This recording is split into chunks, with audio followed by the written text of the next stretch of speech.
barnaamijka. Waxaan ku bilaabayaa Prince Moulay Hassan waa wiil dhashay 2003 waxaana dhalay boqorka dalka Morocco waxaana uu haystaa hanti lagu qiyaasayo 2.5 milyan oo dollarka Mareykanka. wiilkan ayaana noqonaya caruurta caalamka ugu taajirsan isla markaasna kaalinta koowaad galay. wiilkan ayaana iminka dad badan oo caalamka ku nool ee la yaaban yihiin hantida uu haysto iyo da'da uu jiro. kaalinta labaad daawadayaal caruurta caalamka ugu taajirsan waxaa soo galay Prince George waxaana dhalay dhaxal sugaha dalka Britain Prince William waa wiil yar oo 5 jir ah isla markaasna dhashay sanadkii 2013. wiilkan yar ee Prince George ayaana noqonaya caruurta caalamka laga soo calaameeyo kuwa ugu taajirsan. hantida wiilkan yar ee 5 jirka akoonkiisa iminka u taal ayaa gaaraysa 1 bilyan oo dollarka Mareykanka. wiilkan ayaana ah caruurta iminka la hadalaya caalamka sida ay lacagta intaas ay ku haystaan.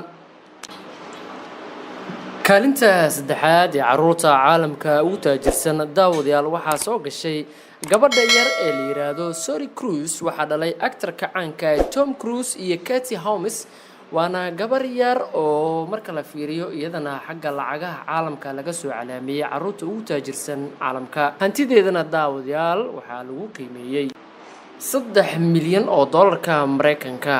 gabadhan yar ayaana iminka ku noqonaysa ama sidaa ku noqonaysa daawadayaal caruurta caalamka ugu taajirsan waxaa soo gashay Valentina Palma Pino waa gabar reer Talyaani ah isla markaasna iska dhaleen dad hantiilayaal ah isla markaasna waxay gabadhaasi sidaa ku noqonaysaa gabdhaha caalamka ugu taajirsan kuwa ugu daadiyar.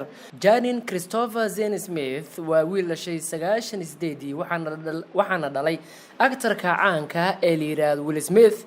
wiilkan yar ayaa filimkii ugu lacagta badnaa ee kaga soo xarooday dhankiisa wuxuu la jilay actor-ka caanka ee dhankaasi China ka soo jeeda ee la yiraahdo Jackie Chan.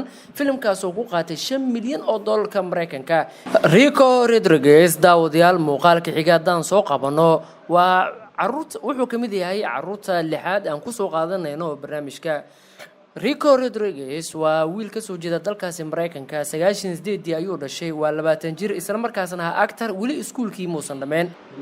waa hagaag daawadayaal muuqaalka ugu dambeeya ee caruurta caalamka ugu taajirsan nambarka 7 gabadha ka fadhiista waa Isabel Baet waa gabar daayar isla markaasna loo diyaarinayo inay noqoto fashionista ama gabdhaha modelka caalamka ee la soo baxa inay ka mid noqoto ayaa loo diyaarinayaa.